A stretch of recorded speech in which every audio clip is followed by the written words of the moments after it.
স্পষ্টকাতর আমরা আলোচনা করছি মগ সম্প্রদায় নিয়ে। আমরা পূর্ব থেকে অবগত মগের মুলুক। বাস্তবে হাতে যারা নিয়ে আমরা করিডোর নিয়ে লাভজাপ দিচ্ছি, এরা কারা? এরা দস্যু। আমি 19 ব্যাটালিয়নের 2 বছর অধিনায়ক ছিলাম। এদেরকে আমি হারে হারে চিনি।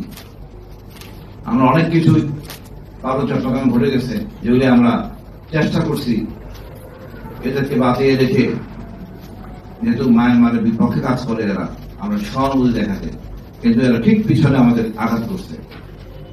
এই ডালিরা কিডন্যাপ মনে আছে আপনাদের, টিএনও থানচির কিডন্যাপ, অসংখ্য অপকর্ম এই দলগুলি করতো বাংলাদেশ থেকে। এরাই আরাকান আর্মি, অর্থাৎ রাখাইন যারা, সেরাই আরাকান আর্মি। আজকে রোহিঙ্গারা আমার দেশে এসেছে, এদের উপরে নিপীড়ন নির্যাতন মায়ানমার আর্মি কিন্তু তেমন করে নাই, আদেশ হতে ছিল, বাট সরজমিনে করছে এরা। আমি বহুবার চেষ্টা করছি মায়ানমার সামরিক বাহিনীর সদস্যদের বলার জন্য বা সেনাপ্রধানদের, তোমরা মিলেমিশে যুদ্ধ করো, তারা একমত হতে পারে না।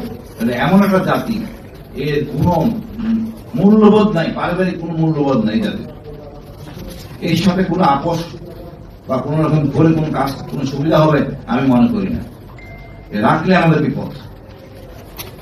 তারপরে আমরা এরা মানবিক করিডোর দরকার কে বলছে? আমি তো জানি না। দস্যু মগরা কখনো বলে না আমার মানবিক করিডোর দরকার। দস্যুকে ইউএন বলতেছে তাদের মানবিক করিডোর দরকার। এখানে তো সমস্যা। আর কে দিলে করিডোর?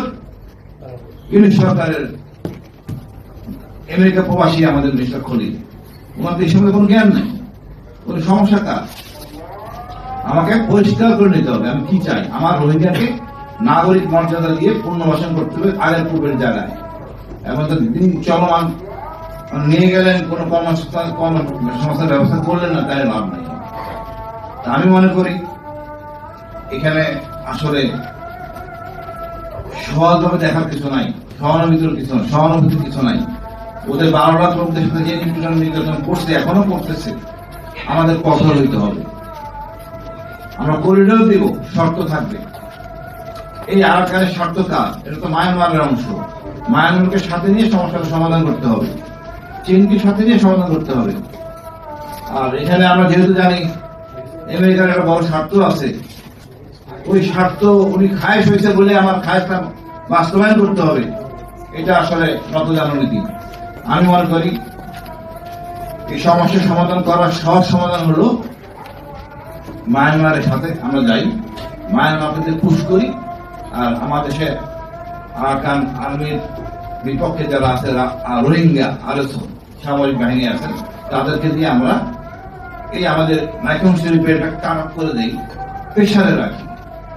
ওই আপনি যতই লাভজাপ দেখ আরাকান আর্মি, তাদের কিন্তু ওই নিজস্ব প্রোডাক্ট ছাড়া আসলে অ্যাকচুয়ালি কিছুই নাই। গরু আছে কতগুলি, মহিষ আছে, যেটা আগামী কোরবানি শেষ হয়ে যাবে। এবং আমি মনে করি এটাকে চাপে রাখা দরকার। চাপে রাখলে নতজান হয়ে তো মানবিক করিডোর দিয়ে আমরা শান্তি চুক্তি করছিলাম, প্লিজ আমরা যেন না করি, একটু চাপে থাকুক, ওরা হাও কাউ করুক, তখন আমরা এই রোহিঙ্গাদের শর্তে সাপেক্ষে দিব। এবং রোহিঙ্গাদের নিবে সম্মানজনক অবস্থান দিয়ে, নাগরিক দিয়ে, তখন আমরা মেনে নিব। মানে আকবারে কিছু করার কোন স্কোপ নাই। আমি ভারতের খুশি করার জন্য তার কারণ প্রজেক্ট আছে, বা চীনের খুশি করার জন্য বা আমেরিকার খুশি করার জন্য কোনো করিডোর কোনো ছাড় দিব না। তার জন্য আরাকান আর্মির জন্য আমি একটা মিজাইল বহন করতে পারি না। আমার দেশে একটা মিজাইল যদি পানিতেও পরে দেখা যায় 10 জন লোক মারা গেছে, বুঝে করতেছিল। আমাদের জায়গা অল্প, লোক বেশি, তো আমাদের চিন্তা ভাবনা করে কাজ করতে হবে। আমি মনে করি যাই করি মায়ানমারকে সাথে নিয়ে করি। আরাকান এমন সমস্যা দেখেন, এর মধ্যে কত উচ্ছৃঙ্খল জাতি। 1 বৈশাখ উপলক্ষে এরা এসে আমার দেশে ঢুকে এই অপকর্ম করছে। এমনি সবসময় তারা আসে, বাট ইউনিফর্ম করে নাচ গান করছে, ফুর্তি করছে, কোনো প্রতিবাদ নাই, কোনো চুপচাপ বসে আছে। আর আমাদের আসলে সামর্থ্য নাই, এই দুর্গম এলাকায় বাস্তবতা সামর্থ্য নাই। সুতরাং আমার মনে হয় এখানে কিছু করার দরকার আছে। এছাড়া আপনারা জানেন, শুনছেন মাঝে মাঝে এই যে মাদক চাষে আমাদের বান্দরবান দক্ষিণাঞ্চলে, এটা কখনই বন্ধ ছিল না, এখনো চলমান।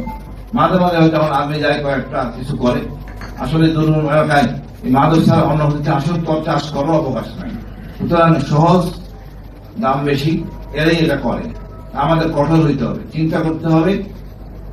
এখন আমাদের সিকিউরিটি বাড়ানোর দরকার আছে। এই সীমান্তে আরাকান আর্মি অস্ত্র বিক্রি করতেছে, যদি অস্ত্রগুলি অধিকাংশ অস্ত্র রোহিঙ্গারা কিনতেছে, সামরিক বাহিনী যারা আছেন আরএসও, তারপরও আমাদের অন্যান্য জায়গায় যেন আমাদের যারা আছেন সন্ত্রাসী তারা যেন না পায়, কঠোর হইতে হবে।